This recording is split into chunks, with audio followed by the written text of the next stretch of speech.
I was on my way to the meeting about my husband's inheritance when it happened. I had my hand on the car key, the engine barely clicking awake, when someone shouted, "Ma'am, don't start that engine. Your son, he forged your name." I froze. It wasn't just the words. It was the way they shattered the cold morning air, slicing through the quiet hum of suburban silence. I turned slowly, and there he was. A man in a frayed coat, face weathered, eyes wild but not unfocused. He held up a piece of paper like it was a burning truth. A scan. A copy. It had my signature. My name. Power of attorney. And it wasn't mine. "Hello. My name is Margot Bennett. I'm 67 years old. I live alone now, in the house my late husband Walter and I bought 40 years ago. I make a quiet cup of tea every morning, fold my towels just so, and until recently I believed I had raised a decent man. His name is Nathan. He's my son. But that morning, when the man on the curb held up that document and my name stared back at me from a signature I never signed, that's when I realized something had broken, and it had been breaking for longer than I dared admit. If you've ever had a moment that cracked the truth wide open, if you've ever looked at your child and realized you no longer recognized what you raised, then stay with me. This is not just a story about inheritance. It's about the cost of silence. It's about the moment a mother decides, enough. Make yourself a warm drink. If this story finds you, perhaps it's time. And while you're here, don't forget to like, subscribe, and tap the bell. You won't want to miss what came next. The man waved the paper like a flag of war, but his voice trembled. "He copied your power of attorney, ma'am. He filed it last week. I was at the print shop. He paid cash. Said his mother couldn't make it in. I didn't know him. But something in his eyes. They didn't beg. They warned." I stepped away from the driver's seat, left the engine untouched. The sun hadn't fully risen, but I could feel sweat bloom under my scarf. I looked down at my boots, still polished, still steady, and realized I was shaking. I opened the document. It was a POA, all right. My name, Nathan Bennett's as recipient, and at the bottom, a neat, clean signature that mimicked mine just enough. But not the way I curl my tea, not the way Walter used to joke it looked like a treble clef. This was a performance, a son pretending to be a man, playing puppeteer with a pen. I didn't argue. I didn't scream. I simply folded the page, slipped it into the inside pocket of Walter's old gray coat, the one with his initials stitched into the cuff. Then I turned around and walked back toward the house, not toward the meeting. Not yet. Behind me, the homeless man didn't follow. He only said one more thing. He shouldn't be the one deciding where you live.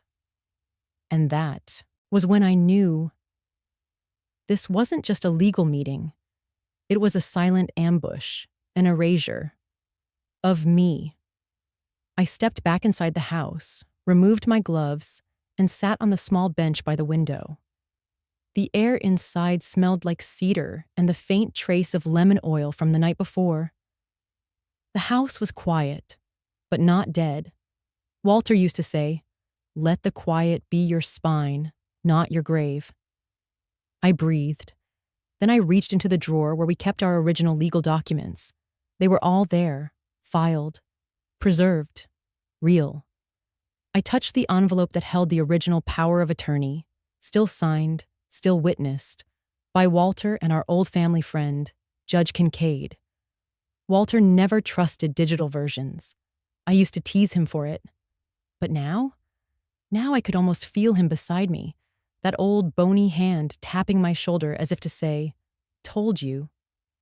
Ink over pixels, Margot, I rose. And this time, I didn't take the car. I walked. I needed the ground under my feet. I needed the sidewalk cracks, the sound of a bird cawing too early, the ache in my knees. All of it reminded me I was real, still here, still mine. When I finally entered the building where the meeting was scheduled, the receptionist looked up, startled.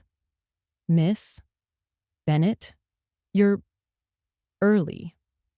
I nodded, and as I stepped through the threshold of the conference room, I saw him, Nathan, standing with his back turned, mid-sentence, laughing with the estate agent. Then he turned, saw me, and in that instant, he went white and couldn't stand up. As I stepped back into the house, my fingers brushed against the inside pocket of Walter's coat, right where the document now sat, pressed flat against the soft flannel lining. And that was all it took. That small, familiar gesture. And suddenly, I was standing in a different doorway. One I hadn't dared to revisit for months. It was late, nearly midnight. The hospital hallway had that too bright quiet, where even the beeps of machines sound respectful, like they, too, know death is nearby. Walter was sitting up that night, eyes sharp despite the weight of months in that bed. His voice was gravel, but steady. He held out a folder. His hands shook, just slightly. And tucked inside the folder was that same pen I now kept in the inside pocket. His old Parker pen, the one he swore wrote straighter than any lawyer he'd met. "You know where everything is," he rasped. "But this is the pension. The retirement account. I left instructions, but I trust you to do what feels right."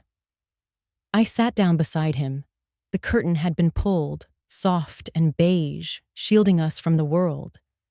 And for a moment, we were back in our living room, decades earlier, arguing about whether to plant rosemary or hydrangeas by the window. "Walter," I whispered, "I don't want this. I want you." He reached for my hand, skin against skin, dry warmth. He tapped my wrist lightly, where my watch used to sit before I stopped. "Wearing it. I know. But you'll need this when I'm not here." And then, he did something strange. He pulled out a second paper. Clipped to it was a single-page letter, and beneath it, a one-page form with banking details. A fund, a donation, unused. "I set aside part of the pension for an ALS research grant," he murmured. "Not in my name. Just a quiet thing. No one's claimed it yet. It's just sitting." I remember blinking. It was the first I'd heard of it. "Why not tell Nathan?" I asked. Walter's face didn't harden. It didn't fall. It just settled. Because not everything good needs applause, and not everything quiet is weak. Besides, I knew you'd understand better than he would. That last line had stayed with me, echoed even now in the rhythm of my breath as I stood in our foyer, coat still on, keys untouched on the hook. Walter trusted me, not just with money, with meaning. And Nathan didn't even ask where the folder went. He never asked about Walter's wishes, only the estate, the assets, the what's mine of it all. I walked down the hall toward our bedroom. Walter's slippers were still tucked under the edge of the dresser, exactly where he'd left them the week before he went to hospice. And I'd never moved them. I knelt, not out of ceremony, but because suddenly my knees gave. I wept, not loudly, not like the movies. It was quieter than that, the kind of cry that folds you in, like a small animal trying to disappear into its own fur. I pulled the Parker pen from my pocket, uncapped it, wrote one word on the back of an envelope. Why? Then I crossed it out. Because I already knew. Nathan hadn't always been like this. He'd been shy as a boy, needy as a teen, ambitious as a man. But somewhere between marriage and money, He started speaking to me like I was an obstacle, not a mother. Walter had seen it too, but he never said it out loud. He just left clues, quiet ones, like the grant, like the copy of the power of attorney with only my signature, never handed to Nathan, like the handwritten note taped to the back of our safe that read, "Some things aren't meant to be divided. Some things are meant to be honored."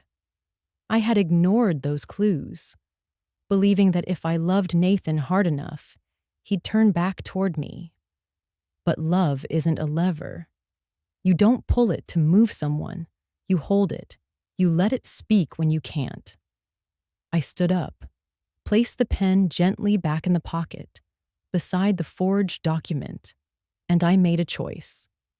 I would go to the lawyer, but not as a confused old woman who'd been tricked. I would go as Walter's wife, as the legal custodian of his intentions, as the woman he trusted to do what was right. I would go not to protect myself, but to protect what Walter left behind that truly mattered. Not just property, but principle. The coat still clung to my shoulders. I hadn't even changed my shoes. I walked past the grandfather clock, past the muted ticking of its brass hands, and into Walter's study. My study now, I supposed. The light from the hallway spilled across the desk. I didn't turn on the lamp. The silence was enough. I picked up the house phone, the same cordless receiver Walter refused to replace. Taped to the back was a number in his handwriting, Jacobson-Direct. I dialed. My fingers didn't shake. Not yet. 2 rings. Then, Jacobson. His voice was clipped, cautious, East Coast bred, the kind of tone that rarely bent, even for grief. "It's Margot Bennett." There was a pause, the kind of pause that says, "I didn't expect to hear from you," or worse, "I thought it was too late." "Mrs. Bennett, I'm so sorry for your loss." "Thank you," I said simply. He waited, and so did I. It had always been our unspoken rule. Walter, Jacobson, and I. No small talk when there's fire behind the door. "I need to ask you about a power of attorney document," I said. "One that may not be legitimate." The pause that followed was longer. I heard him exhale, slow through his nose. "I was going to call you," he said, but I wasn't sure if it was appropriate yet. I didn't answer. "Your son," he continued, "Nathan, submitted a transfer request to the court regarding Walter's joint estate assets. He attached what he claims is an updated power of attorney signed by you, dated 7 months ago." My throat tightened. And the notary seal is valid. But the signature, it looked off. I had my assistant pull the original POA, filed with our office 3 years ago. I waited. It didn't match Mrs. Bennett. Not the signature, not the witness, not even the font. It's a template from a download site. He let the words hang there. Let them breathe. "He used the old copy to claim urgency," he added. "But without your explicit reauthorization, the court can't proceed." "So the court hasn't approved it yet?" "No, but they've set a hearing date." October 14th. That was in 3 weeks. I looked at the calendar. Walter had circled that date in blue pen weeks before he died. He hadn't told me why. "Did he say I agreed?" I asked quietly. "He attached a note, claimed you were emotionally unwell, and didn't wish to be burdened with financial decisions. He wrote that you had verbally confirmed consent to proceed." I leaned against the desk.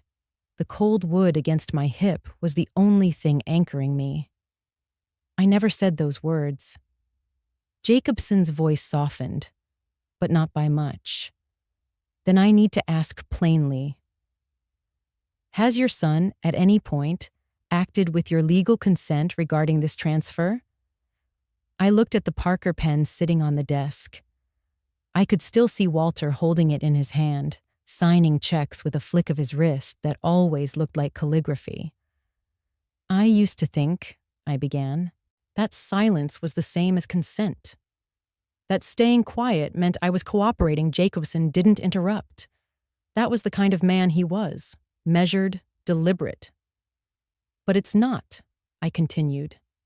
Silence is just silence. I never said yes. I never gave him permission to act on my behalf. Then we'll need to move quickly.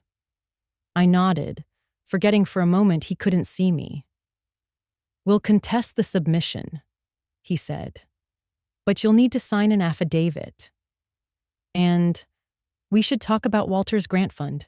He listed you as the sole custodian. I closed my eyes. Walter had always been a step ahead, careful with his words, but clear in his intentions.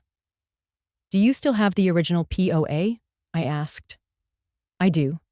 Filed, notarized, witnessed. It holds, then let's use it. There was something final in the way I said it, like a stone landing in water. Understood, Jacobson said. You'll come by tomorrow? Yes. First thing. We hung up without pleasantries. There was no need. I sat there for a moment longer, the receiver still in my hand, resting against the sleeve of Walter's coat. Then I opened the drawer and pulled out a fresh notepad. I clicked Walter's Parker pen to life and wrote, in large, firm letters, October 14th, I will be there. The coat still hung on the back of the cedar closet door. It smelled faintly of cedar chips, cardamom, and the aftershave Walter only wore on Sundays. I ran my hand across the wool sleeve, thick, sturdy, and stitched by Walter himself the winter he'd taken a tailoring class just to prove he could do something entirely new in his 60s. There, right above the left cuff, was the tiny W he'd embroidered with uneven thread. He said it stood for winter. I knew better. I slipped it on, letting the sleeves hang heavy past my wrists. Then, slowly, I turned each cuff twice and tied them gently, not in a bow, but in a quiet, deliberate knot. Walter used to say, "A knot only holds if you trust the tension." Maybe that's what I needed now. A bit of tension I could rely on. The house was quiet, but not still. A breeze slipped through the kitchen window, carrying with it the clinking sound of the wind chimes on the porch. I followed it, step by step, back toward the study. Walter's desk was as he left it, half-filled crossword, glasses folded beside his book on seed banks, a note in the margin that read, Page 78, Ask Margot. I didn't know what the question was. I just liked that he left room for me there. I opened the drawer on the left, the one with the false bottom only he and I knew about. It took 2 taps along the edge and a press from underneath. There it was, his Parker pen, polished silver and black, laid across a folded linen cloth like it was waiting for its cue. Walter had used that pen to sign every letter, every check, every donation slip. I took it in my hand. It was heavier than I remembered. Next to it was a slim brown folder, no markings on the front. I opened it slowly. Inside, our joint trust agreement, updated the year Nathan moved back home. Walter's ALS research endowment paperwork. The real power of attorney, notarized with my original signature, and a single photograph of the 3 of us, me, Walter, and Nathan, taken on Nathan's graduation day. Walter had drawn a small line under Nathan's name in pen. I never noticed that before. I held the photo for a beat, then turned it face down and tucked it inside. I slid the documents into a plain manila envelope and set it aside. Then I opened another drawer, my drawer, and pulled out a slim, rose-colored folder. Inside it, I placed copies of every document I was taking, and one I wasn't. The ALS fund. No one had mentioned it yet. Nathan probably didn't even know it existed. Walter had listed me as the sole custodian.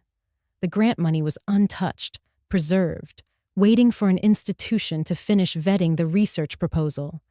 That fund wasn't about legacy or wealth. It was about Walter, his mind, his fight, his quiet refusal to let illness take more than it already had.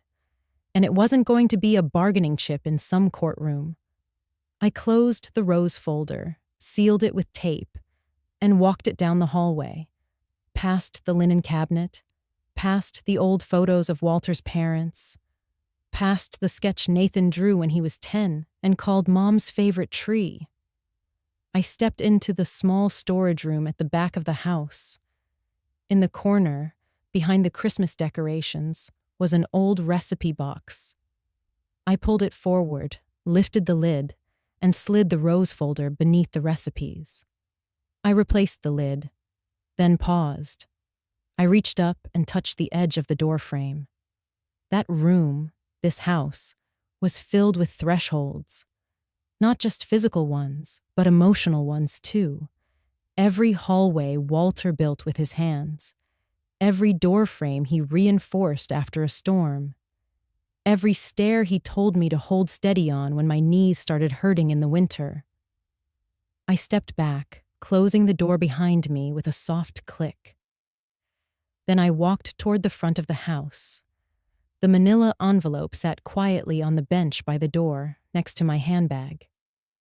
I picked it up, slid the envelope inside, and zipped it shut. Before I opened the door, I took one last look in the hallway mirror.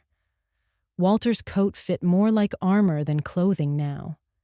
The sleeves were tied, the shoulders squared, and in my right hand I held the Parker pen, clipped to a small notebook with the court date written in black ink. I stepped outside. The morning air was brisk. Leaves crunched under my feet. Across the street, a mother was tying her daughter's shoelaces. The world, it seemed, kept moving. I stood on the top step, looking out. This was my threshold. One step forward would be for me, not for Nathan, not for what others thought I could endure, but for what I had decided not to accept any longer. I stepped down and kept walking. I arrived 6 minutes early. The receptionist looked up from her monitor, blinked twice, and said, "Meeting room B. They're already inside." Of course they were. That was Nathan's favorite tactic. Show up first, reframe the setting, position himself as the calm, collected one. I adjusted the knot on Walter's coat sleeve, gave one final squeeze to the handle of my bag, and walked toward the glass doors. The corridor leading to the room was too quiet. Carpet swallowed each footstep. The overhead lights buzzed. I paused in front of the door. The metal handle was cold. Through the frosted glass, I saw 3 silhouettes: Nathan, his wife Chelsea, and Jacobson. When I opened the door, all 3 looked up. Nathan rose to his feet. "Mom," he said smoothly, like this was brunch. "We weren't sure you'd—" "I'm here." I stepped inside and let the door close behind me. Nathan gestured to the chair across from him. "Why don't you sit?" "You must be—" "No, thank you." I'll stand. His smile faltered for just a second, just enough. Jacobson cleared his throat. "Mrs. Bennett, thank you for coming. I thought—" "You thought I wasn't aware of what's happening?" There was a long pause. Even Chelsea shifted uncomfortably. Nathan jumped in, voice soft, rehearsed. "Mom, this isn't an ambush.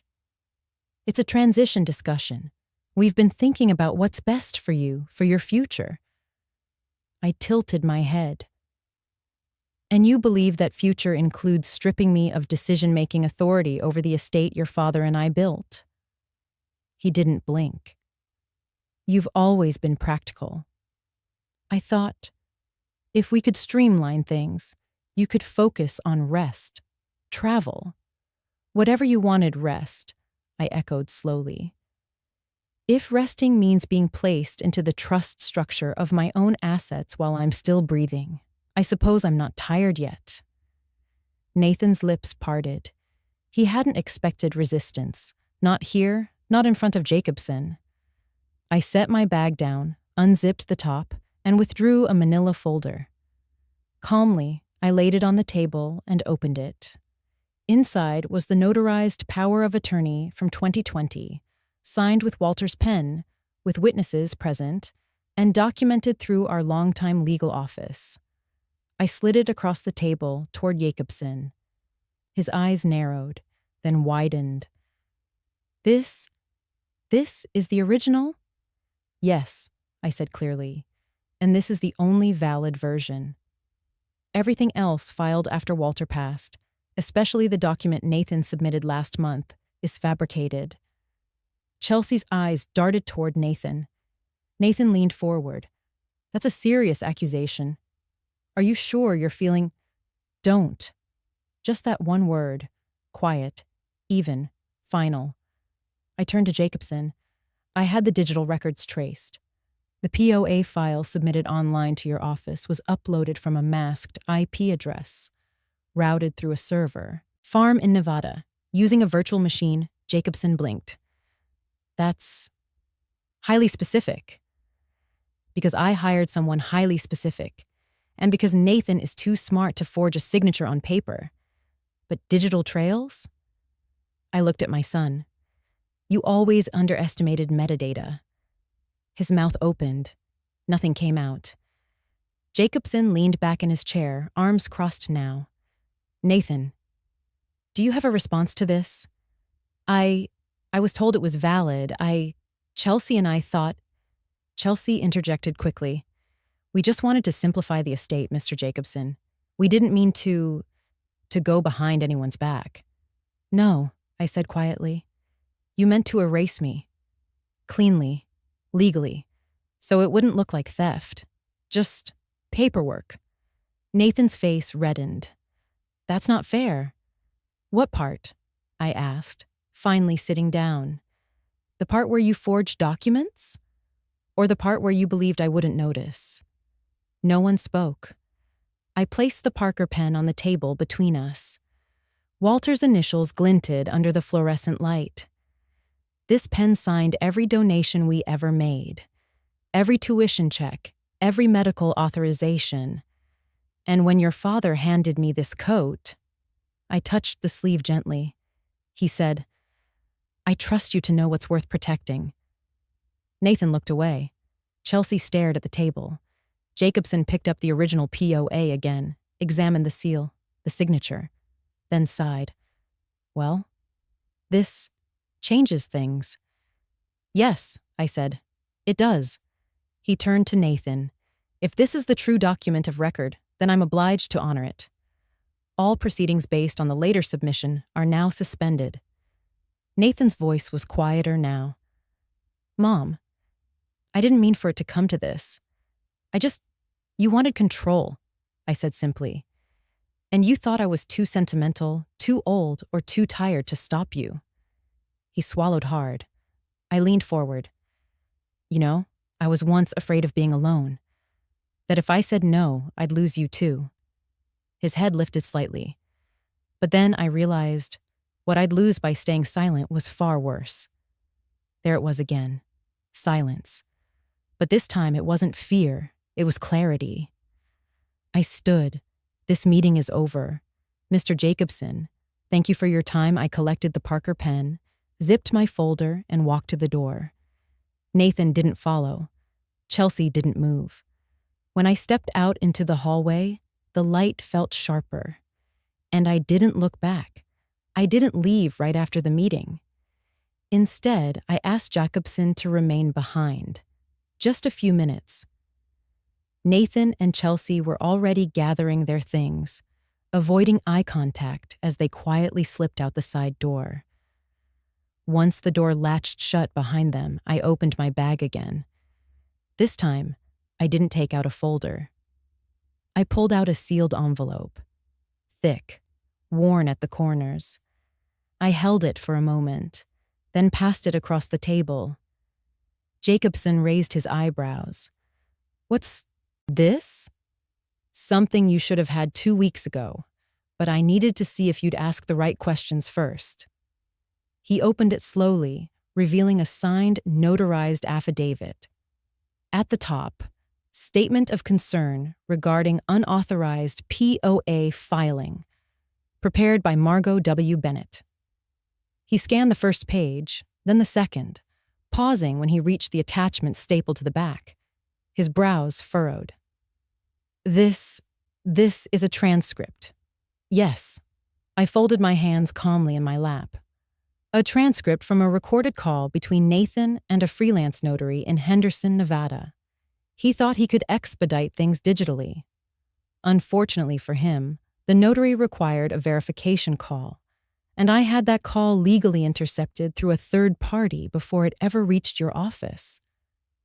Jakobsen looked up, his face more pale now than cautious. You're saying your son, knowingly? Yes, I said evenly. He knowingly submitted falsified documentation to seize legal control of my estate. And he did it under the assumption I wouldn't notice, or wouldn't know what to do. Jacobson sat back. Mrs. Bennett, you don't have to say it. I waved gently, but I need you to do something instead. I pulled out the original POA again. This time, I laid it beside a new document, a one-page letter of revocation I had prepared, signed, and witnessed. I'd like to formally revoke all standing powers of attorney, effective immediately. From this moment forward, no one, no family member, no agent, speaks on my behalf but me. All access is suspended, all authority terminated. I will handle the assets myself. He exhaled slowly, nodding. I can file this today. Good, I replied. And I'd like digital confirmation of the filing, sent directly to my encrypted inbox, not printed, not CC'd. He nodded again, scribbling notes now. But then he paused. Do you want to pursue legal charges? I looked at him, and I knew my answer. No, I said. I want something stronger than punishment. He blinked. Stronger? Yes. I leaned in slightly. I want distance. I want restoration. And I want Nathan to feel the full weight of being cut off. Not legally, not publicly. Just personally. No courtroom will teach him what silence. Will Jakobsen said nothing for a long moment. He only looked at me, truly looked, like a man finally seeing the difference between a woman who's wounded and a woman who's awake. I could feel it in my chest, the shift. For the first time in months, maybe years, I was no longer reacting. I was choosing. He cleared his throat. I'll handle everything on my end. I know you will. I took the Parker pen from my coat pocket and signed the revocation at the bottom, with the same handwriting I used to sign school forms, medical waivers, property deeds.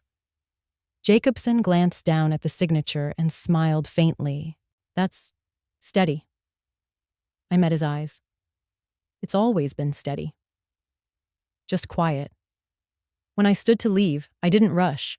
I tucked the pen back into my pocket, buttoned the coat. Before I opened the door, I turned once more.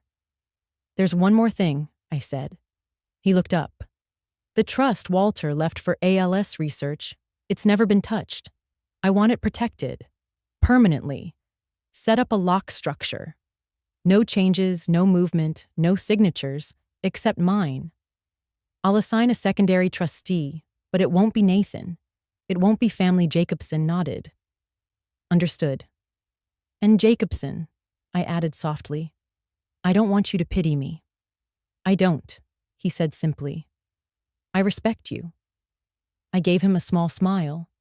And then, as I stepped back into the corridor, The sound of my shoes on the polished floor echoed like footsteps I hadn't heard in years. I didn't go home after the meeting. Instead, I walked 2 blocks to the old library, the one Walter and I used to take Nathan to when he was little. He loved the second-floor reading room, where the windows creaked in the winter and the chairs made that soft hush when you slid them back. The place was almost empty that day, just the way I needed it. I took a seat at one of the long oak tables, then unzipped the flat envelope I'd kept hidden in the lining of my coat. Not the main pocket. Not even the inside flap. The lining. A seam I had sewn shut myself just after Walter passed. Inside was a manila folder, slightly worn, a little frayed at the corner, but clean, intact. On the front, Walter's handwriting. Thick blue ink, almost too heavy for the page. ALS Research Fund, Legacy Draft. I hadn't looked at it in nearly a year, but I knew every line by heart. Walter had written it during his final winter in that quiet period after the diagnosis, but before the machines. He'd always been a practical man, not cold, just steady. "I can't give them a cure," he told me once, "but maybe I can make sure someone else gets closer." He never got to submit the documents. He passed before the foundation partnership call came. And after that, I'd left it to Nathan to handle. He said he would. But months later, when I'd asked about it, Nathan simply said, "We've decided it's best to pause. The market's volatile. Better to consolidate first." Something about the word we had sat wrong with me, but I said nothing, until now. I placed the documents flat on the table. Financial breakdowns, research endowment structures, matching grant plans. Walter had done it all. And tucked in the very back, paper-clipped and faded, was a sticky note in my husband's slanted handwriting. "If I don't make it, M will know what to do." I stared at that note for a long time. Longer than I care to admit. Then I opened my laptop, typed in the encrypted portal address, and began the transfer. The funds had been moved out of the general account just 6 weeks ago. Nathan's doing, I assumed. But he hadn't touched this portion. Not because he forgot, because he didn't know it existed. I'd split the deposits, one to the family trust, one to a quiet holding account under my maiden name. The ALS seed fund had remained untouched, safe, waiting. It took me 43 minutes to complete the application to the nonprofit consortium Walter had earmarked. They still existed, still accepted direct donor grants, and they still listed ALS-specific fellowships under priority research. I uploaded the documents, signed the letter of intent, scheduled the wire.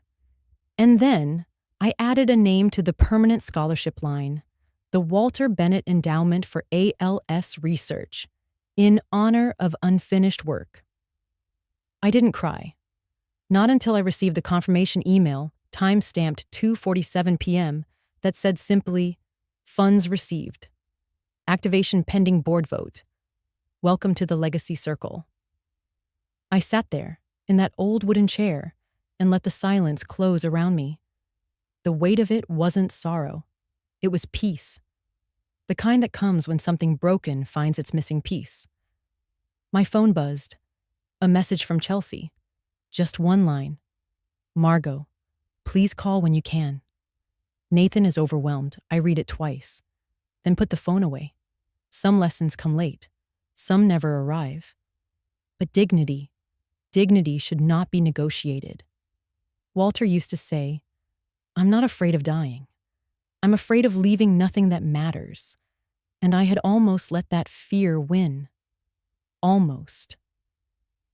I placed the file back in the envelope, then folded the sticky note and tucked it into my wallet, right behind my driver's license. So every time I opened it, I'd remember, not just Walter, but myself. That evening, I returned home and made tea. Jasmine, his favorite. I sat on the porch, wrapped in the gray coat he gave me the year Nathan left for college, and watched the wind move through the garden. The lilies needed trimming, the fence needed paint, but the legacy was no longer waiting. And as I held the warm mug between my palms, I whispered softly, to no one and everyone at once, "You left because they couldn't find a cure, but I won't let them destroy the part of you that stayed. Not your name, not your work, and not my voice." I stood. The chair made the faintest scrape against the polished wood floor. Nathan flinched at the sound. He looked up, lips parted like he was about to speak, but nothing came. Not, "I'm sorry," not, "I didn't mean to," not even my name. And I didn't give him a chance to find the words. I gathered the documents into my satchel, slow and methodical. The click of the buckle echoed louder than it should have in that room. The sunlight had shifted. The conference room window now framed the edge of late afternoon. Everything was in soft light, muted gold, dust catching the air. I adjusted the strap across my shoulder and turned toward the door. Nathan moved slightly, half rising from his chair, his mouth twitching as if to stop me. But I didn't stop. He said my name, finally. Soft, almost uncertain. "Mom." I paused for half a breath, not to answer, just to register the sound of it one last time. How quickly the same word can lose its weight. Then I opened the door. The hallway outside was cool, dimmer than I remembered. The kind of hallway that eats sound. Nothing echoed. My footsteps tapped steadily down the tile. Not rushed, not hesitant. Steady. I passed the framed photos along the wall. Certificates of ethics. Smiling law partners in stiff suits. One of them was Jacobson, much younger, shaking hands with someone in front of a courthouse. It didn't matter. None of it did. The echo of my steps followed behind me like a second presence, calmer than I felt. Halfway down the corridor, I passed a receptionist, typing quietly. She glanced up, gave me a polite smile, then returned to her screen. Not one person stopped me. Not one voice called me back. And that, strangely, was the closure I didn't know I needed. At the end of the hall, there was a glass door with a brass handle. The sun had warmed the metal. I could feel it in my palm as I reached out and pulled. The threshold was just a small lip of marble, barely an inch tall. But as I stepped over it, I felt the weight of everything fall behind me. Not disappear, just shift.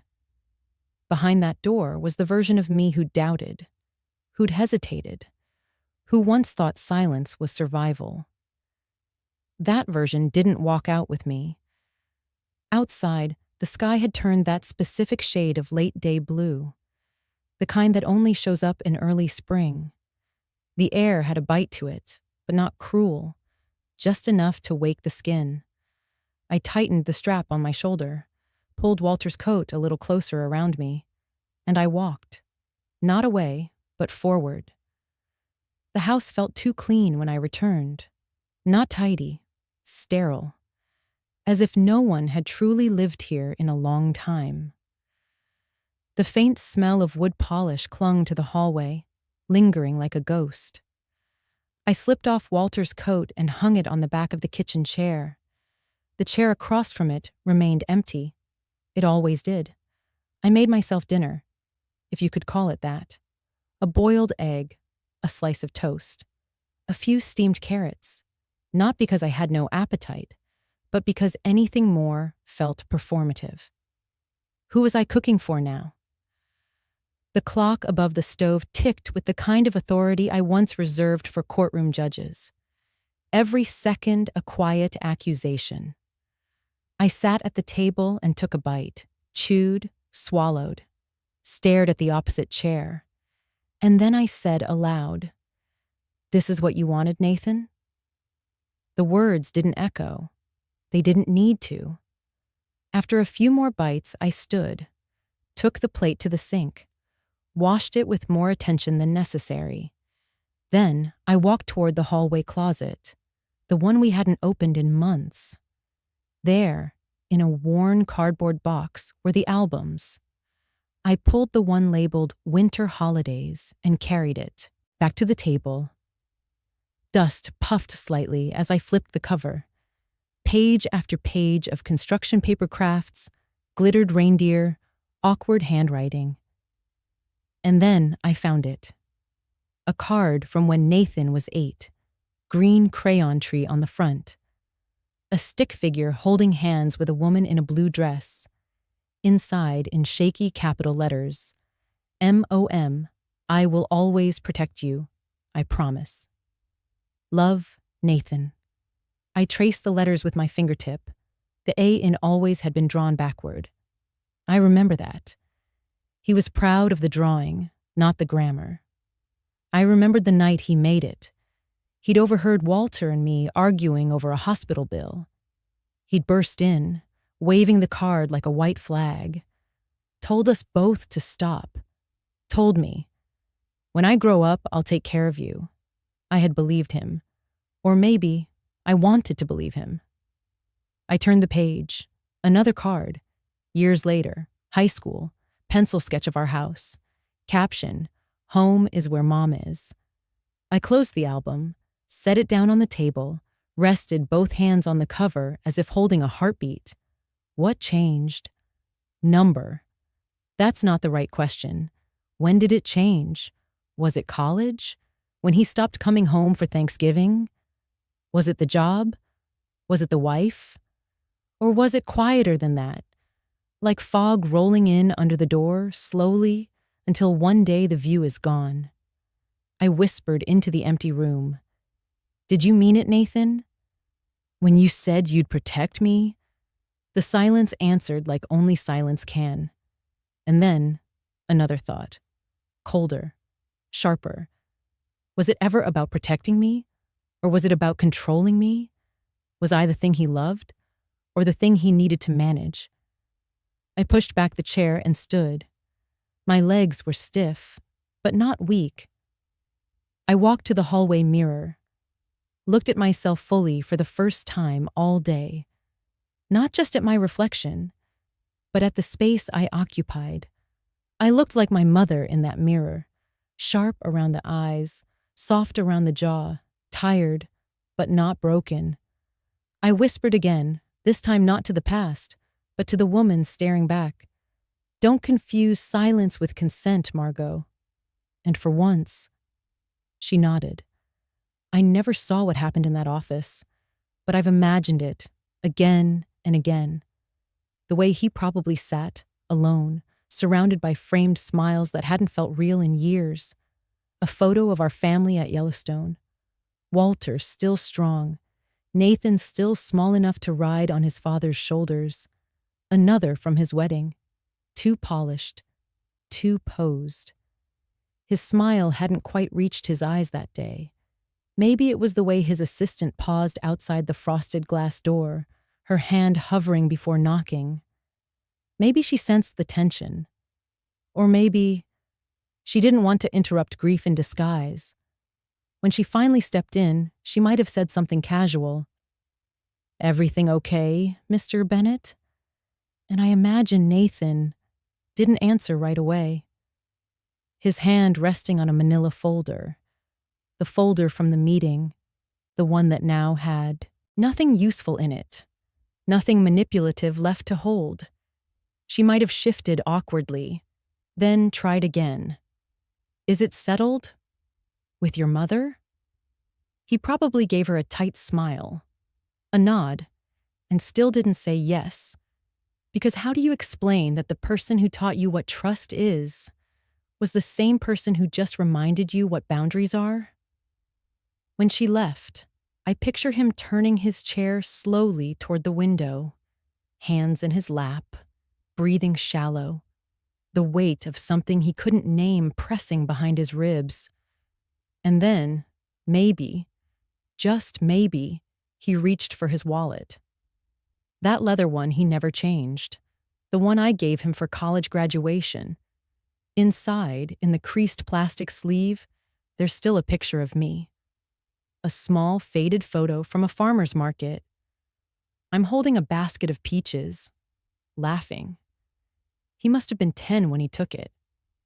He told me once he kept it there, just in case. Just in case of what? I like to think he stared at that picture longer than he meant to, that he noticed how my hair used to shine silver in the sun, how my eyes had lines, but they were from joy, not fatigue. And I imagine that he hesitated, not because he felt guilty, but because he felt something worse. He felt known, even now, even after all of it. And that knowing made him quietly slide the photo back into the wallet. But this time, not in the visible slot. Number. He would have tucked it into the back, behind old receipts, buried with things too inconvenient to confront. Because that's what people do when they've convinced themselves they're right. They don't destroy the past. They just file it where they won't have to see it again.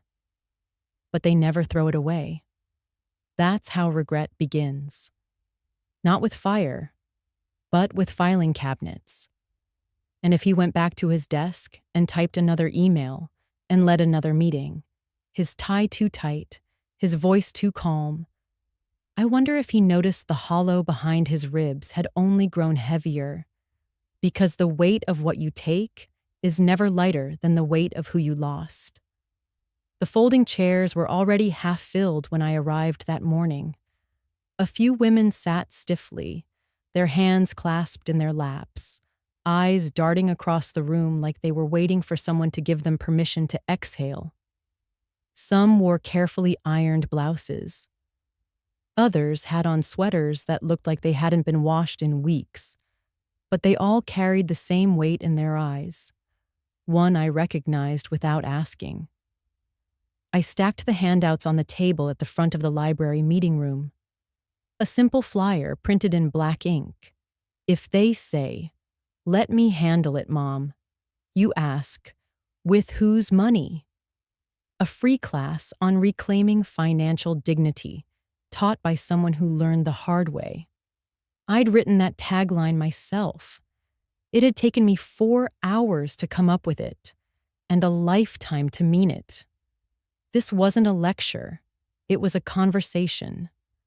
One most of us had never been invited to before. I cleared my throat and began. My name is Margot Bennett.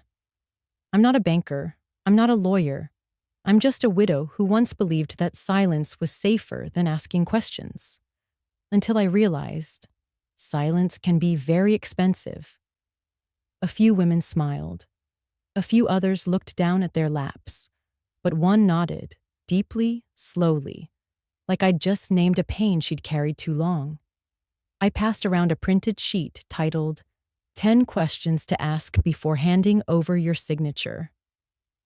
We talked about power of attorney, trust accounts, red flags that don't come in envelopes, like when your name disappears from your own banking app, or when your adult children say, "You don't need to worry about all that."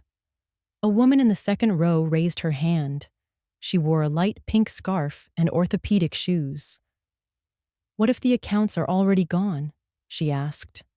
I looked her in the eyes. "Then we find out where they went." And we start again. A pause. And what if the person who took them is your child? The air in the room changed. I let it sit for a moment. Then I said, I know that ache. It's not just about money, is it? It's about feeling like your voice was treated like clutter, something they meant to clean up when they got around to it. She blinked fast, and I nodded once more. We start again anyway. After class, a few women lingered. One handed me a tin of lemon cookies. Another asked if I could help her scan old documents. Then a woman with gray curls and a cane approached slowly. Her voice was soft but steady. "Did you win?" she asked. "Against whoever tried to take it from you?" I smiled. Not the kind that meant victory, the kind that meant clarity. "Legally, yes," I said. "Emotionally, I'm still learning." She reached out and took my hand. "So then, did you ever forgive them?" That question stayed in the air like perfume, too tender to rush. I looked at her, and I told the truth. I forgave myself first. She held my gaze, and then, without saying another word, she nodded, tucked my flyer into her purse, and walked out into the afternoon sun. The sun had already dipped low when I finished writing. I didn't rush. Every word deserved to arrive slowly, without judgment, without defense, just presence. The kind I once hoped Nathan would offer me when I got older, when my hands began to shake pouring tea, or when I couldn't remember the name of that one bird that used to nest by our window. I folded the letter into thirds, not with precision, but care. The kind you give to something that might never be seen, but still matters. I slipped it into a simple white envelope. No name on the front, just the weight of what hadn't been said. Then I opened the hall closet, the one with the creaky hinge, and reached for the old blue tin. It used to hold lemon shortbread cookies Walter bought every spring from the bakery on Linden Street. Nathan was 10 when he first found the tin and asked, "Can I keep my treasures in here?" We let him. Back then, he thought bottle caps and baseball cards could change the world. I pressed the lid closed and held it to my chest for a moment. Then I grabbed a small garden trowel and stepped outside. The dusk air was cool, almost still. No wind, only the faint hum of crickets and the slow breath of early autumn. I walked to the side yard, past the fence, past the corner where Walter used to plant sunflowers every year, even after his back began to stiffen. The Dalan Huang was in bloom. I never knew the English name, hyacinth maybe, but Walter loved their fragrance, said they smelled like hope. Even when the ALS took his ability to speak, he would lean toward them in spring and close his eyes. I knelt slowly, my knees protesting like old hinges, and pushed aside the loose mulch with my hands. The soil underneath was damp and soft. I dug until the hole was just wide enough. Then I whispered, not into the ground, but to the air. "If one day you are at peace enough to come back, Nathan, you'll know where to find me." I placed the tin inside the earth, covered it gently, pressed down the soil with the flat of my palm, and sat back. The sky was bleeding orange and lavender by then, the kind of sunset that doesn't ask for attention, just offers beauty and lets you decide what to do with it. I stayed there a while. I didn't cry. I didn't rehearse any version of a conversation that would never come. I just breathed. The letter inside that tin didn't ask for anything. Not an apology, not a reunion, not even acknowledgement. Just the truth. The truth that I had once loved a boy who made Christmas cards with his tiny hands, who said he would always protect me, who believed I was the safest place in the world, and that somewhere along the path to becoming a man, he started believing he needed to own what he couldn't protect. It took me too long to understand that wasn't about me. It was about fear, and maybe ambition, and a world that whispers to sons, if you don't take control, someone else will. The letter ended with only 2 lines. "I am still your mother, but now I am also mine. That doesn't cancel you. It saves me." I stood up, brushing dirt from my knees. As I turned back toward the house, I felt something shift, not in the garden, not in the air, but in me. I hadn't buried grief. I had planted closure, and whether or not it ever grew into forgiveness, it had a place, a root, a beginning.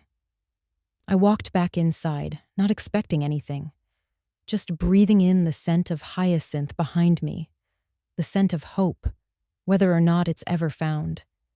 It was an ordinary Thursday morning. The library hall smelled faintly of old paper and lemon wood polish. I had just finished setting up for our 10 a.m. class, 7 folding chairs in a loose circle, a pitcher of water on the side table, and a stack of handouts, titled, Financial Clarity After 50. Your Voice Still Matters.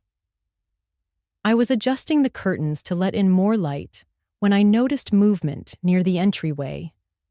A man stood at the bulletin board. His back was to me, but there was something about his posture, still but not stiff, like someone trying to be invisible without looking afraid. He wore a charcoal gray suit, tailored, crisp. The kind men wear when they want to look put together, but not too proud. His hair had more gray in it than I remembered, and he'd lost some weight. But I knew that back. I knew those hands. One of them reached up and took one of our flyers, the green one with the bold serif font. If they say, "Let me handle it," ask gently, "With whose money?" He read it, slowly, then folded it evenly, with the kind of care that comes not from habit, but from guilt. He slipped it into his inside pocket. Still, he didn't turn around. He glanced once at the room, saw me across the shelves, but didn't meet my eyes. And I didn't call out his name. Not because I was angry, not because I was afraid, but because I finally understood the kind of healing that doesn't need words. The kind where silence is no longer distance, but space. He lingered a moment longer, then nodded. Toward the bulletin board, toward the air between us, I couldn't tell, and walked away. He didn't take a chair. He didn't open his mouth. He didn't offer a performance of remorse or redemption, but he had come. That was something. The door clicked shut behind him. And still, I didn't cry. Instead, I walked to the spot where he had stood. The bulletin board still held 3 more flyers. I smoothed them gently, as if straightening the corners could somehow make the message clearer. One of the women from the class came in a few minutes later. "Everything all right, Margot?" I nodded, just adjusting the light. We began. That day's topic was trusts and when to revoke them, and the women laughed more than usual. There's a comfort in not having to pretend anymore, in naming the things that once shamed you and realizing, no, you were never the broken one. Afterward, when everyone had gone, I sat for a moment in the quiet and let myself replay it. Not the courtroom drama I used to imagine, not the confrontation with tears or shouting or reconciliation under dramatic music. Just this, a man reading his mother's words on a public bulletin board in a building that never asked him to come. That was enough. Sometimes we wait so long for closure to sound like an apology that we forget it can also look like someone showing up quietly, alone, with their hands in their pockets and a flyer pressed close to their chest. Lily was waiting on my porch when I came home from the library one afternoon. She was wearing an oversized college hoodie and clutching a composition notebook like it held the secrets of the universe. Her sneakers tapped nervously against the wooden step, but her face lit up when she saw me. "Miss Bennett? I was wondering if you had a moment," she said. I smiled. "Of course. Come in." She followed me into the sunroom where the late afternoon light cast soft lines across the floorboards. I set the kettle on and motioned for her to sit. Lily lived 3 houses down, 17, maybe 18. Her mother worked nights, and I'd seen Lily walk her younger brother to school more times than I could count. She was sharp, quietly so, and carried herself with a kind of guarded grace that reminded me too much of myself at her age. She opened the notebook. "I saw the flyer from your class. I don't have a retirement account or anything, obviously, but I've been trying to figure out how to make my paycheck last. I want to help Mom more, but I also don't want to feel like I'm drowning before I even start." I nodded, listening as she spoke, half apologetic, half defiant, like asking for help was a crime she'd already forgiven herself for. We started with the basics: income, fixed costs, variables, the envelope method. She wrote carefully, small, neat letters in blue ink. When we got to the section titled Essentials, I asked, "Who do you usually think of first when you spend money?" She paused, tapping her pen against the page. Then she wrote, 1. Mom, groceries, prescriptions, bus fare. 2. Kyle, school shoes. 3. Rent. 4. Me, books, toothpaste, socks. My eyes lingered on that fourth line. Lily noticed. "Is that wrong?" "No," I said gently. "But can I show you something?" I reached over and slid the notebook toward me. I circled the word me and drew an arrow, not to the bottom, but to the top. Then I added 0, you, stability, peace, sleep, choice. She looked at it and blinked slowly, as if seeing her name that high up felt foreign. "I used to forget to write my own name in my plans too," I said, "when I was younger and even when I was older. I thought being strong meant being last." "What changed?" she asked. I smiled, folding the edge of her page back gently. "Life taught me that strength isn't measured by how much of yourself you give away, but by how gently you choose to keep what matters." We sat in silence for a moment as the kettle hissed. She didn't cry. Neither did I. But there was a stillness in the room, a shared understanding. Two women, separated by 4 decades and a dozen life lessons, both learning how to put themselves back on the page. Before she left, she looked at me and asked, "Do you think it's selfish to want to feel safe?" "No," I said. "I think it's brave." The kettle sang gently in the kitchen, an old, familiar sound that had grown softer over the years, like an elder humming a tune they no longer needed to remember the words to. I reached for the porcelain teapot Walter gave me on our 25th anniversary. Ivory with faded blue roses and a small chip on the spout. Earned during a move we never meant to make. I never replaced it. Some things don't need fixing to stay precious. I placed 2 cups on the tray out of habit, then paused. One would do. I poured the hot water over the tea leaves, Earl Grey, his favorite, and watched the steam curl upward like something sacred. Then I carried the tray to the small table by the window and opened the glass pane. It was early. The kind of early that feels like a held breath, the sky not yet decided if it would turn to gold or gray. Somewhere, a bird dared the stillness with a single call, hesitant but hopeful. I sat down, lifted the cup, and let the warmth settle into my fingers. Across the street, a young mother adjusted her baby's hat before buckling him into the stroller. Her coat was frayed at the hem, but her hands were steady. I smiled, unseen. There were years when I didn't know how to be alone with myself without feeling like I had failed someone. Now, silence was not absence, it was presence, of a quieter kind. Walter used to say that everyone needs a small ritual to remind them they belong to themselves. This was mine. A cup of tea, a cracked window, one steady breath, and sometimes a prayer. Not to any particular god or saint, but to the part of the universe that still listens when no one else does. So I closed my eyes and whispered, if there is anyone out there tonight who's been made to feel small, forgotten, inconvenient, if there's someone who sat at the edge of a family photo and wondered when they disappeared, if there's someone who gave and gave and gave and is now sitting in a kitchen wondering what they still have left, please let them find this story. Not because it's loud, not because it's perfect, but because it is real. And real things still matter. I let the words hang there. Then I placed the cup down and picked up my notebook. Thin pages, well-worn spine, cover that still smelled faintly of dust and cedar.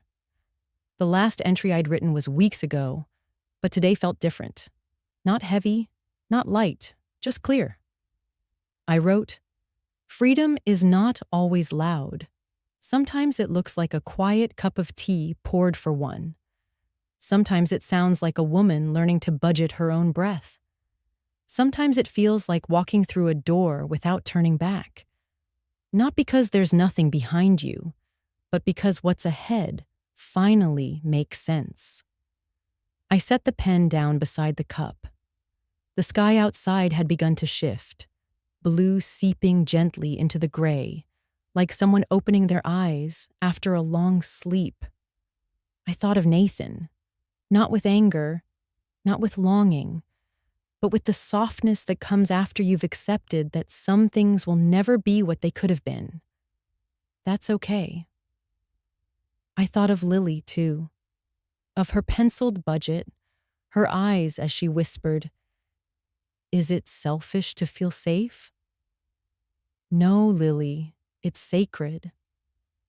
I took a sip of tea, and then, for the first time since Walter died, I whispered not to him, not to the wind, but to myself. I'm still here, and I still count.